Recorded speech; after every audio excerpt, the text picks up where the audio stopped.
A German. The children are Mr. and Mrs. Alberto and Maria Luna of Laredo, and he is one of 11 children on the second marriage, but he's always strived to be a good guy. Always knew that if you needed someone to lean on or listen to, or just spend time with him for a cup of coffee, he was there. I don't know if anybody knew that he was in the J.W. Nixon High School Band, which they call it in Laredo the $1 Million Sound. He was a tuba player. It's kind of different for him, but he did. Modeled for Walmart. Went to college and studied a little bit of the fashion merchandising. Did a fashion show. I guess one of his best faves is music and dance, because he also did 2-3 dance marathons, and boy, he can put you through the ringer on anything. He never aspired to get wanting acceptance, because he was just him. And he who never liked him, or he who never liked the person that he was, and so be it. Because you can always look away, but he will still strive. He was a silly guy. He spent time with my sister, with my daughter. And one time he was at AT&T, and they were talking, but if you talk to Herman, he loves to conversate and, be more explicit, more excitement into the conversation. This lady, they said that this lady followed them from aisle to aisle until she said, "Excuse me, is that your daughter?" And it's like, "No, that's my niece." He says, "Oh my gosh, I've been following you through aisles because you just talk like, you're talking to an adult. You have it's animation. You guys, the feel of what you're conversating is like, wow." He goes, "You're doing a great job being an uncle." Can you tell us about when Joel Osteen came into San Antonio? Joel Osteen came into town, and I had a friend of mine that she had tickets, and she couldn't sell them. So she's like, "You know what? You deserve them." And I had 2 tickets, and I asked Herman, I said, "Hey, you want to go out?" And he said, "Where we're going? We're going to go see Joel Osteen." I was like, "Joel Osteen, I've heard of him." And I said, "Yeah, he's a young preacher. He's coming about and everything." I said, "Yeah, we'll go." So we got dressed up, gone over there, and we were getting in line. Volume people were there, so all of a sudden somebody from the Joel Osteen staff comes over and says, "Anybody that wants to upgrade their tickets to volunteer, come up front." And I said, "Well, we're here about an hour or so early. Let's go." I said, "Yeah, let's go."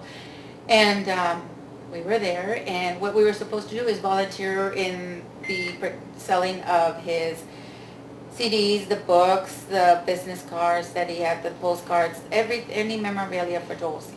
So he was all excited, and you can tell he was very energetic, and he was like, they'd ask him about the book, and, he'd read the prefaces, and yes, this is Joel Osteen's, volume, X volume number, and it was about the upcoming, the new ventures, and then, of course, his wife, Victoria, has a book, so, he was all excited, and then our seats were upgraded to floor level.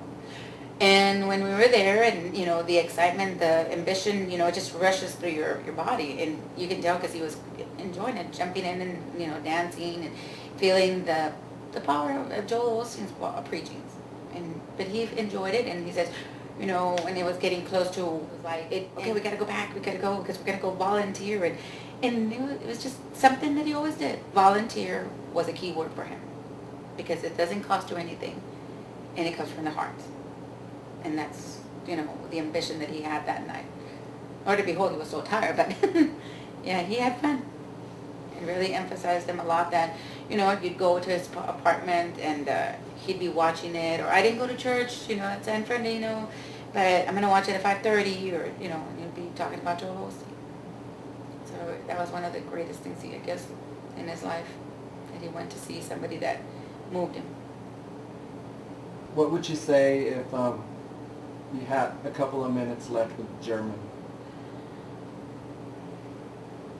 If I had a couple of minutes with Herman prior to the endless minutes that we had, I'd say that he was never anybody to be criticized because he was a great person.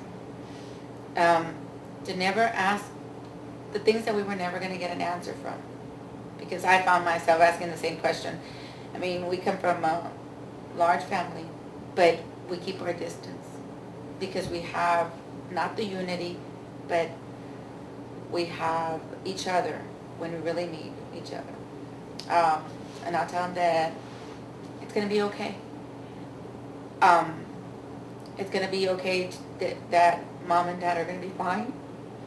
That every sister and brother that we've had, the arguments, issues, or happy times, that those are going to be the ones that will be the best ones. Then he shouldn't worry that what are we going to do without him, because he never left. He's in our hearts. He's the guy walking really with his head up high and in the streets, and that's what Herman was. He walked forever and a day with his head held high, and just let him know that in any point, in any time, he was a great guy. He didn't do anything wrong. Nothing was ever wrong. That he led a life that he made. That it was happy and filled with what he wanted to happen. I guess one of the things that I said when he was, passing on, I said, you're at peace. God opened the gates and you're walking through the petals of roses that you always put to dry, and you're smiling because the sun's coming up and you're there and embracing it. And the glass of wine that really made you just with a big nice smile of comfort, you're finally at peace. No question's going to not be answered. All the answers are there. And God's going to be there. Like he said, he was always going to be. And when I did tell him, I said, everything is going to be fine. And if you waited till the last minute to secure that if we were going to be okay, then it was a good thing that you let go when you let go, because you're around family and friends. And that's the one thing that you said, that you didn't want to die alone. And you didn't. And most of all, that I love you so much. All right, thank you very much.